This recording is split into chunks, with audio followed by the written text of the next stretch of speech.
Modhera road બચાવો આંદોલન બન્યું તેજ। મોઢેરા રોડ સ્થિત નીલકંઠ મહાદેવ મંદિરમાં યોજાયેલી સભામાં સ્થાનિકો મોટી સંખ્યામાં એકઠા થયા। સભામાં મોઢેરા ચોકડીથી નુગર બાયપાસ આઇકોનિક રોડ સામે એક સુરે વિરોધ દર્શાવવામાં આવ્યો। પ્લાનિંગ વગર અને કારણ વગરના આઇકોનિક રોડ બનાવ્યા પછી ગટર પાઇપલાઇનના બહાને રોડ રસ્તા તોડફોડ કરીને 800 કરોડની તિજોરી તળિયા જાકટ કરી દેવામાં આવશે જેવા આક્ષેપો કરવામાં આવ્યા। ગણપતિ કે નવરાત્રી મહોત્સવમાં મહેમાન બનાવીને બોલાવવામાં આવતા નેતાઓ કે મંત્રીઓને સ્થાનિક સમસ્યાઓ બાબતે સવાલો અને માંગ કરવાની આદત પાડવાની હાકલ કરવામાં આવી। પક્ષના નેતાઓના બદલે આત્મારામ કાકા અને ત્રિભુવન કાકા જેવા પ્રજાના નેતાઓને ચૂંટવા આહવાન કરવામાં આવ્યું। આ મુદ્દે મોઢેરા રોડ વિસ્તારના પૂર્વ કોર્પોરેટરો, એમએલએ કે સંસદ હાજર નહીં રહીને લુખ્ખે લુખ્ખા આશ્વાસનો આપતા હોવાની આંદોલન અગ્રણીઓ દ્વારા વ્યથા વ્યક્ત કરવા સાથે સાથે આગામી મહાનગરપાલિકાની ચૂંટણીઓમાં જે અમારી સાથે અમે એમની સાથે ના નારા સાથે શાસક પક્ષને જાકારો આપવાનો હુંકાર ભરવામાં આવ્યો।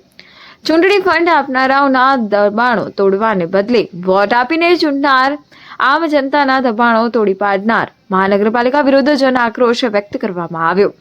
મોઢેરા રોડ પર બંને બાજુ 24 મીટરની મર્યાદા મુજબ દબાણો દૂર કર્યા પછી જ અન્ય વિકાસના કામો કરવામાં આવે તેવી માંગ કરવામાં આવી। આઇકોનિક રોડના બહાના હેઠળ સાંકડા બનતા મોઢેરા રોડને ટ્રાફિક અને અકસ્માતોથી બચાવવા ઉગ્ર જન આંદોલન છેડવાનો હુંકાર ભરવામાં આવ્યો। આશિષ પટેલ, મહીસાગર।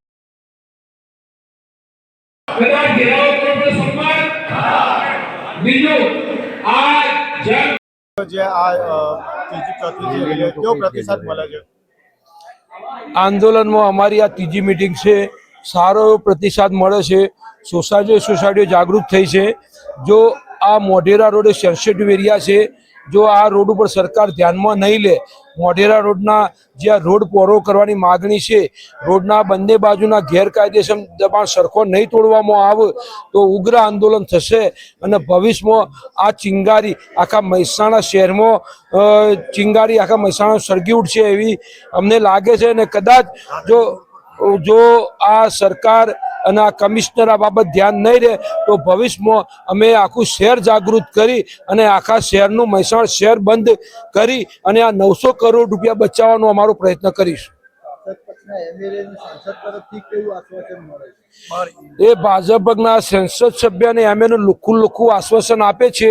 હવે અમને સાચું ખબર નથી પડતી, અમારા આગળ આશ્વાસન આપે છે અને અંદર શું કંઈક અલગ રમત રંધાતી હોય એવું લાગે છે।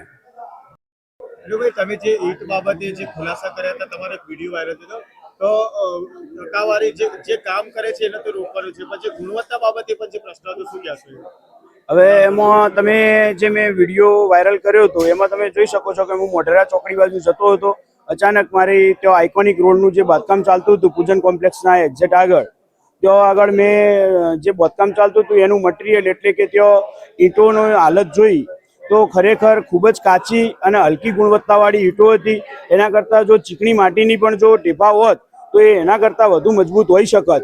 તો એવી હલકી ગુણવત્તાવાળી ઈંટો મારે નજરમાં આવતા મેં એનો વિડીયોગ્રાફી કરી અને સોશિયલ મીડિયામાં વાયરલ કર્યો હતો। તો જો મને એક સામાન્ય નાગરિકને જો એ ગુણવત્તા દેખાતી હોય તો શું કોર્પોરેશન જોડે એવા કોઈ ક્વોલિફાઈડ એન્જિનિયરો કે એવું કોઈ નથી કે આની ગુણવત્તા ચેક કરી અને સારું મટીરિયલ આ બાંધકામમાં વપરાવી શકે? ક્યાંક ને ક્યાંક ભ્રષ્ટાચાર લાગે છે તમને? હા, ખૂબ જ ભ્રષ્ટાચાર। સીધી વાત છે કે જ્યારે 7 રૂપિયે એક ઈંટની કિંમત હોય સારી કિંમતની અને ત્યાં આવી રદ્દી 1 રૂપિયા અને 2 રૂપિયા વાળું મટીરિયલ વપરાતું હોય તો ત્યાં મોટો ભ્રષ્ટાચાર થઈ રહ્યો હોય એ ચોક્કસ વસ્તુ છે।